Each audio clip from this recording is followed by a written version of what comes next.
Hello, today we are discussing coding credit card charges electronically. We do this by downloading transactions from a banking website. We download the transactions into an Excel document before we import the transactions into QuickBooks. By downloading the transactions into an Excel document, this allows the card users or administration support to code their own transactions before the transactions are posted to QuickBooks.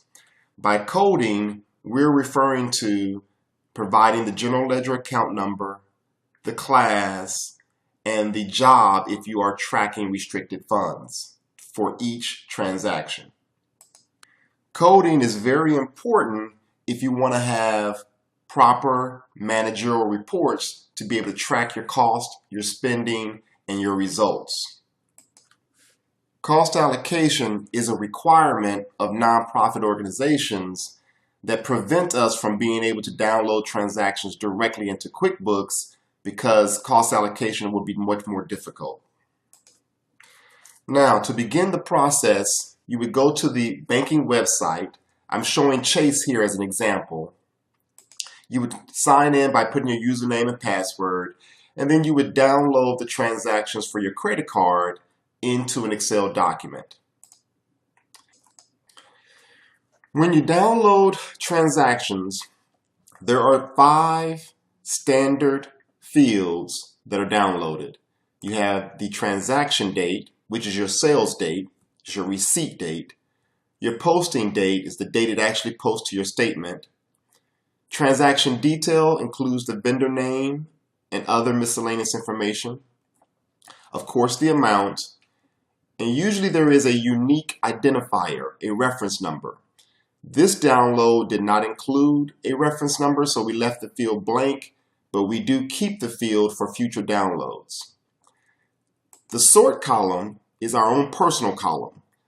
We have allowed for 200 transactions in this template. So if I scroll down, you'll see that we have pre-numbered 200 rows. See right there, 200 rows.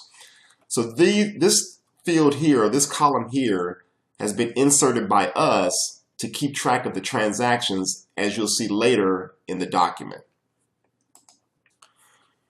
Okay, you will notice at the bottom of the workbook, you'll see a bookend divider in yellow. This sheet is intentionally left blank. This divides the sheets the client will use and the sheets that the accountants will use to update the workbook. The tabs in red are used by the accountants. We will update the raw data, the vendors, accounts, classes, and jobs, and the client will update the coding sheet. Now, to allow for easy cost allocation and coding, we have created these other tabs in the Excel document. We have vendors, we have accounts. These are the general ledger accounts from your QuickBooks program. Classes, these will be classes from your QuickBooks program, and jobs, any restricted funds. We download directly from your QuickBooks program your personal general ledger accounts, classes, and jobs. For vendors, we have created alias names for the most reoccurring transactions. Most people use their credit card for fuel, lodging, food, airfare, supplies, and parking. There's various vendors that you use to buy those things, but it's the same things you buy over and over again. So whenever you use 7-Eleven, Racetrack, Shell for fuel, we call the vendor name CC Fuel. If you go buy supplies, you might go to OfficeMax, Staples, Walmart, Target, Amazon. But you're buying supplies, so we give it the name CC Supply. And CC just stands for credit card. So credit card supply would be the name of the vendor for any one of the vendors that you go to buy supplies. We use these standard names to simplify the coding process, also to eliminate duplicate names, different variations of the same name. This will allow for us to be able to quickly code transactions and use the exact same name each time. It also limits the number of names in your vendor list. Now, before we talk about the coding sheet, let's look at the instruction sheet. The instruction sheet is for the client, and the instruction sheet explains each field that you will find on the coding sheet. So you have each field here going down, which will explain a brief summary of what you should record in each field. The shaded areas are the only areas that the client will be inputting data. Okay, so we'll go to the coding sheet, and you will see the shaded areas, the beige and the blue. The beige areas have drop-down boxes, and the drop-down boxes have list. So you have your chart of accounts, you have your class list, and you'll have your jobs for restricted funds. And then over here, you'll have your payees, your vendor names, and these are the alias names that we mentioned before. You can type in any other names that you need to put in specifically. The blue area is for memos, which requires original data. And this area here is to split the transactions to the various accounts you want to use. Each credit card charge is given 5 rows. So that's why you'll see transaction 1 having 5 rows, transaction 2, 5 rows, transaction 3, and all the way down. The first row of each transaction includes the gross amount of the transaction. So this transaction here from Office Depot, the total amount is $66.17 per the sales receipt. The gross amount of each charge is automatically going to be recorded to the credit card account of choice. This one has 5 credit card accounts. So we use whichever credit card account applies.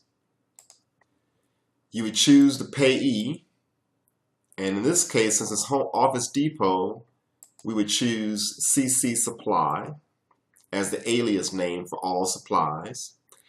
There's no need to put anything in the class and the job on the first row because credit card accounts do not require class or job.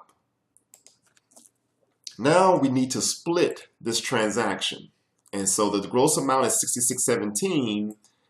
If all of it went to one account, I would just type in 66.17.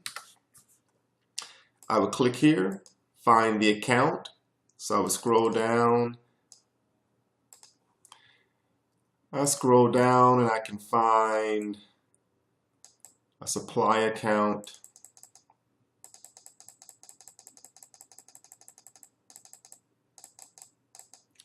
We'll just use copying, or we'll use office supplies. Okay, click here, I find a class. Click here, if I wanted to find a job, I can actually click here and find a job. Okay, here I type in my memo, sample memo 1. And you notice here it says balanced. If for some reason I put in $50 here, it would tell me that I need $16.17 left to balance. I put in the 16.17, it would then say balanced. If I put in too much, let's say I put an extra $100 in, it would then say positive 100, means I'm over 100. I could go to the next line, put in a negative 100. I then would have to put the accounts on that for each one of those transactions, but this here is an error check, which will, before it says balanced, that means you have a problem. If you do have a problem, it'll tell you how much your problem is. 100, you're in balance, you're off 16.17, you're ready to start. Okay, so each transaction has 5 rows. The first row is just for the credit card. The other 4 rows is to allocate the total gross sales receipt. Let's go over here. Let's try the second option, a second example. This one is Vonage Business. Now, Vonage Business, I don't have an alias name for Vonage Business, so I'll just type in the name. When I hit my tab key, it will give me an error message, and it says a user has restricted values that can be entered into this cell. So even though I know that I would like to use one of the aliases, I can say continue, yes, and it will let me keep the name that I typed in. Okay, so that's just an error message just to give you an error check for you to be able to find the right alias or type in the name you want for sure. Okay, once again, I come here, I can choose the same credit card account or a different one. I can put in a memo for the credit card side, sample memo 1. This could be a separate line, sample memo 2. I put in 97.2. Okay. Now here, if I don't know an account that makes sense, what I then can do is put in 61.99, ask my accountant. It's best to put in ask my accountant so that it sticks out, but if you guess and put it into another account, we won't be able to see if that was the right account or not because it will be hidden. Also for class, if you're not sure what class you want to put, leave it blank. Same thing for job. It's best to leave it blank and then talk to us later, because if you choose an account or a class or a job that's incorrect, we won't be able to find it. Okay, let's try another example. On this example, Amazon is usually for supplies. So we click here, we'll choose supply. You know you can type a memo there. Here, I'll choose a credit card account. Okay, now when I go here, if you have predetermined allocation plans, we can write a macro for the allocation. Okay, and so if you have an allocation plan that has 2 different accounts, you can click on this button right here and it will automatically allocate based on the percentages that we save for you. This one is, I believe it's 96% and 4%, but that's the allocation. If I go here and I click on the 4 split macro, it would actually allocate it 4 times for us. So we can save your allocation plans in the macro, and you can click on the button and it will allocate that. Now you will have to still choose your accounts, but the allocation will be split for you. So what you would do then is you would go here, choose whatever account you want to choose, and let's say it's electric. So you would just go here and choose electric each time, 4 times.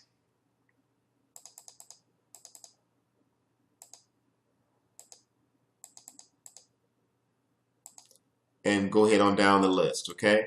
You also could add on jobs if you wanted to. Now, let's say you wanted to allocate it further. You could actually click on this row, the blank row, click Control plus will insert a row.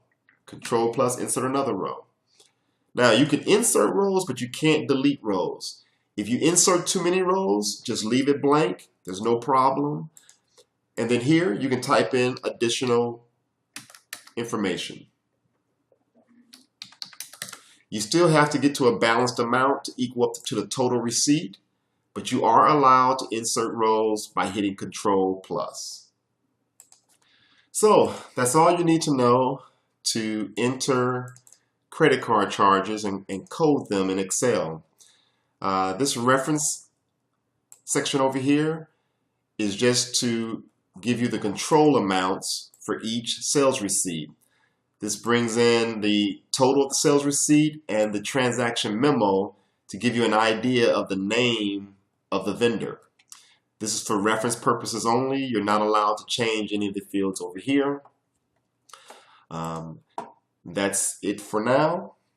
If you have any questions, don't hesitate to call Daryl Harris CPA, and we'll be glad to help you. Thank you.